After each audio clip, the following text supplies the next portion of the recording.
Larry Kudlow Show. Entertaining and informative on the Red Apple Podcast Network. So let's turn to the economy.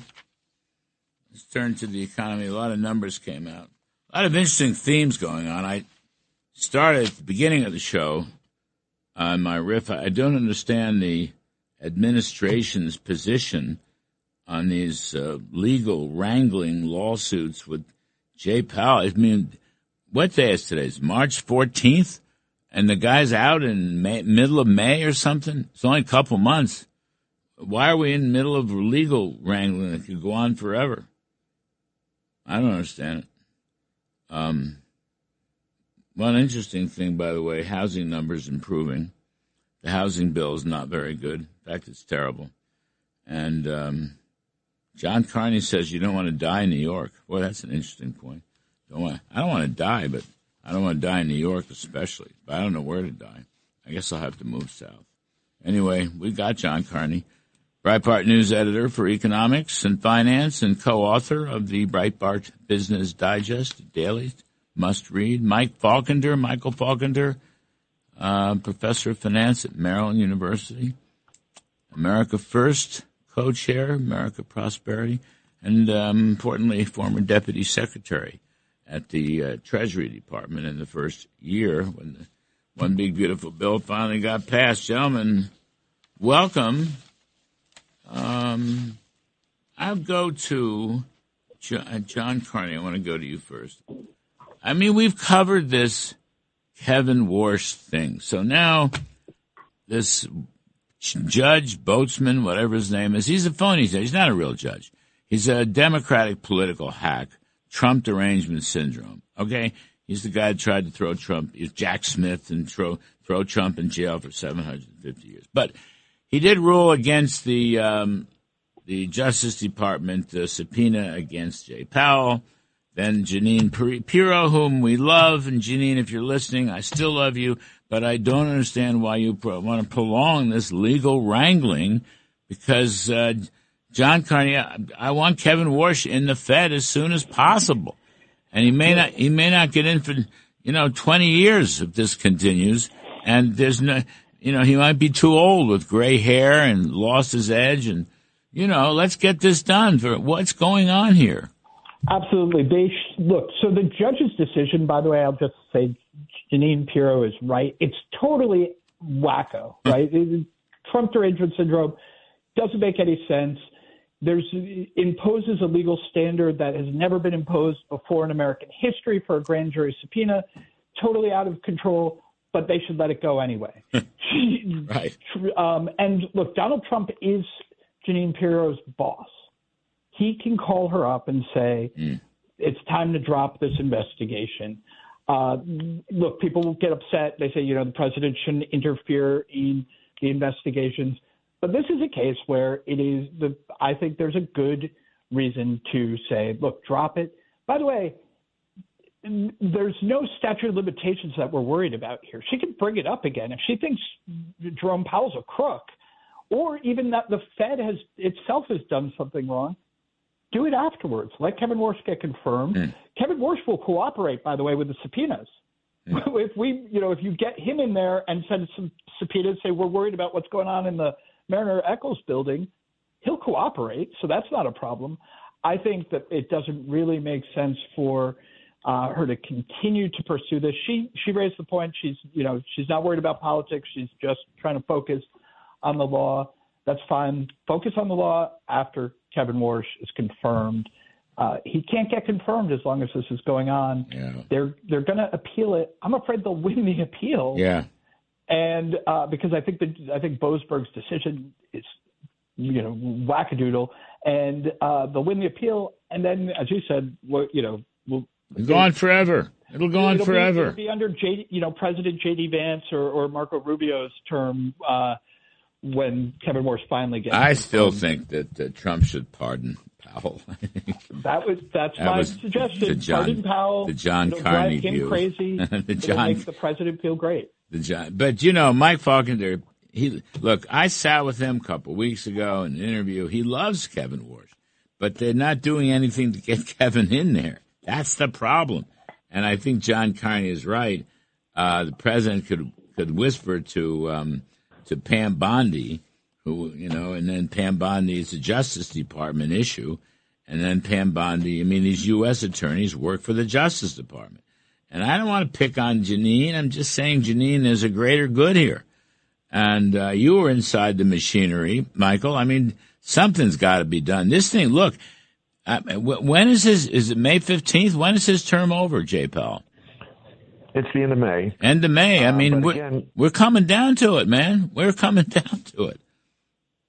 We are, and as you said, it is entirely appropriate for the president to step in and say that we need to balance a lot of different interests here. It's in no way undermining the rule of law or the search for justice by saying there is an overriding need of the American people to get Kevin Warsh in there, to get new Fed leadership, and if that is being delayed because Senator Tillis is going to hold up Kevin Warsh's nomination in the Senate Banking Committee unless this is resolved, then the president needs to say it's in the greater interest of the American people to resolve this. Just as the president has the pardon power, as you guys have talked about, in order to balance equities at the national level, this is an instance where he should call up either Pam Bondi or Janine Pirro immediately and say, let's use the exit ramp that this terrible judge offered us, but let's take the exit ramp anyway and get to the more important outcome, which is Kevin Warsh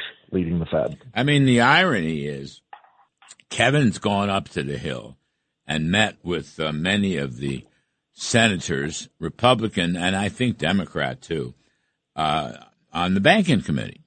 They're the ones that have to vote him out of committee, get him on the floor, and then get a vote to confirm him. And they all like him. And Tillis likes him, and a few others who are going to block this, they all like him. How could you not like him? He's a smart guy, personable. He's got a different economic model. Growth does not cause inflation. We're going to need that model. Believe me, we're going to need a new model at the Fed, among other things. And Tillis said he will absolutely vote to confirm him once this is done. Right. Tillis met with him just last week, and they had a great meeting. So Kevin Warsh will get confirmed. We just need to clear this out. I think Michael Faulkender is absolutely right. The president is allowed to say, look, the balance of equities and the interests of the American people needs to be, paramount here. And that means it will cause a crisis because there's no provision for the Fed chairman to stay on. The Fed governors stay on until somebody else gets appointed. The Fed chairman's term is up when it's up.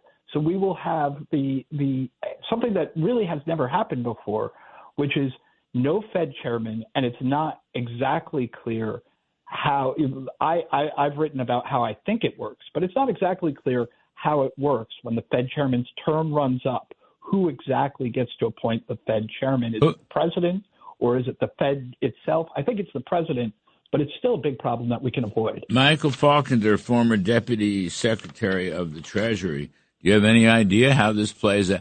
If Powell's term expires and he goes back to just being one of 7 governors, what happens? Well, so it's a little bit even more complicated because you've got 2 different boards, right? You have the Board of Governors and then you have the FOMC. Traditionally, the chairman of the Board of Governors has also been the chairman of the FOMC. The chair of the FOMC is voted by the members of the FOMC.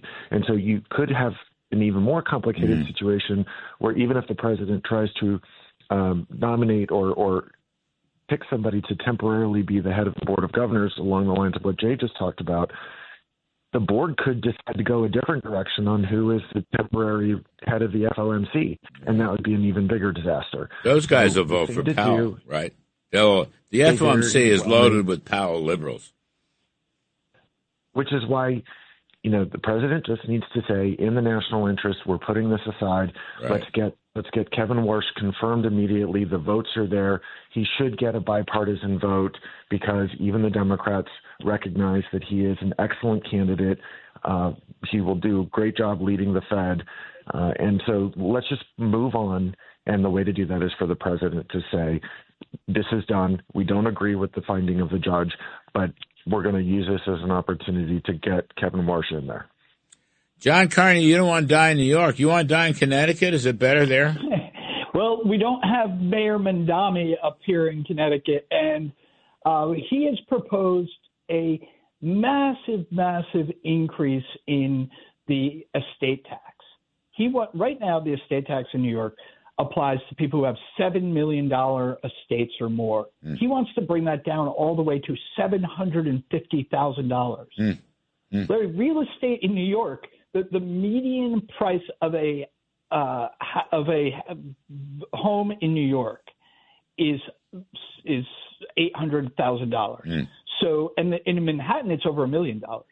So, in other words, more than half of everybody who owns a house or an apartment in New York City is suddenly being treated as if they are a multimillionaire who is going, a billionaire basically, who's going to get tagged with this. That is, that's going to accelerate people moving out. As I said, don't die in New York. Don't die with assets in New York. You will get subject to this estate tax.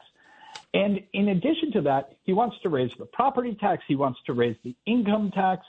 At a certain point, I think people will put up with a lot, but this is too much. It's really like I said, when your estate tax is lower than the median home price in your area, you're no longer taxing the rich, you're taxing the middle class. Michael Faulkender, speaking of housing, the Wall Street Journal editorial page tore apart the housing bill. It just came out of the Senate. It's just a lousy bill. AFPI should just come out and say it's a lousy bill. Come on. The House is never going to pass it, I think. It's just a lousy bill.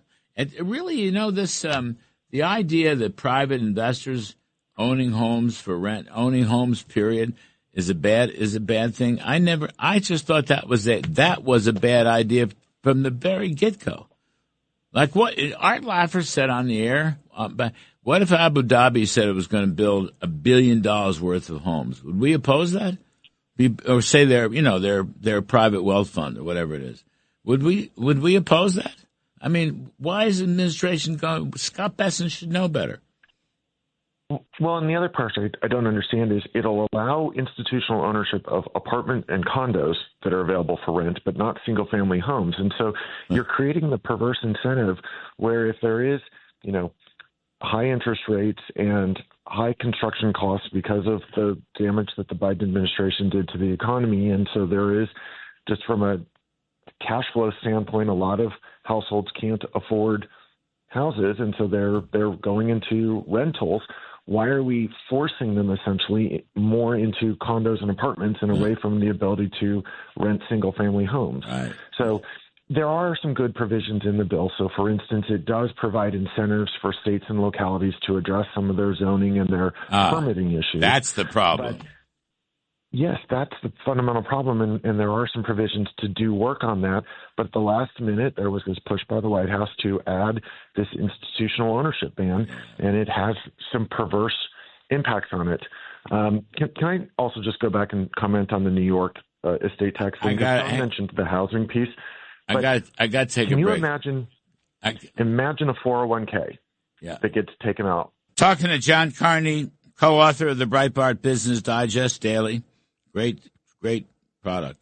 Michael Faulkender's former deputy secretary of the Treasury in the first term of Trump 2.0. By the way, just 1.0, he was the head economist at the Treasury Department, assistant secretary. Anyway, Michael, you were going to say something about New York housing?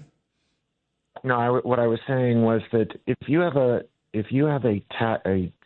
inheritance tax at $750,000. Let's remember that the primary way people save for retirement is through their 401ks. So, your two big assets and people in the 50s and 60s are going to be their house and their retirement account. $750,000 is not an all that comfortable retirement account balance if that is now going to be subject to, essentially confiscation through an inheritance tax. And so, when you're not, as John said, you're not going after millionaires and billionaires. This is your everyday middle class person. By the time they hit 60, has got, about $750,000 $50,000, $1 million in their retirement account just to maintain a middle-class standard of living. Yeah, well, so it's not good. I mean, I don't know if this stuff will pass. These are tax changes that have to go through the legislature. So we will see about Governor Hochul, who's among the worst governors in America. You know, she's a lefty. Years ago, she was a moderate from Buffalo, but that's not the same anymore. And the legislature is far left. So we'll see how that goes. John Carney, all these numbers came out January, February, I don't know, income numbers, inflation numbers, JOLTS numbers. I don't know if I believe any of these numbers at all because of the shutdown, you know, that ruined the fourth quarter GDP as we thought it would. And then, you know, you got winter weather. And I just don't know if I believe a word of it. Let me give you the really greatest number we had, because there was some good news. There's a bunch of bad news, the GDP number. But if you look at the personal disposable income number for January, there's a huge lift. This is the Trump tax cuts actually getting into the withholding. So people are actually now having larger paychecks. A lot of this went into savings in January. It didn't get spent. But I actually don't think this was people being afraid and precautionary spending. I think it's people just didn't really realize that they were about to get this giant raise from the tax cuts. And they're about to get the refunds because a lot of the tax cuts are retroactive from last year. John, they'll get the refunds. Now they're getting to keep more of their money that they're earning. Real disposable income up 0.7 That's a big number. That's the one you're talking about. Number. Yeah. So the 3-month is now 3.1. So that's pretty cool. So all those tax cuts that Mike Faulkender put in, they're starting to pay off. Anyway, thank you, Professor Faulkender. Professor Faulkender is doing a good job, and I'll tell you what, post-war, there's going to be a Trump boom. You trust me, folks. John Carney, Breitbart, Mike Faulkender, AFPI, thank you so much. I'm Kudlow. The Larry Kudlow Show on the Red Apple Podcast Network.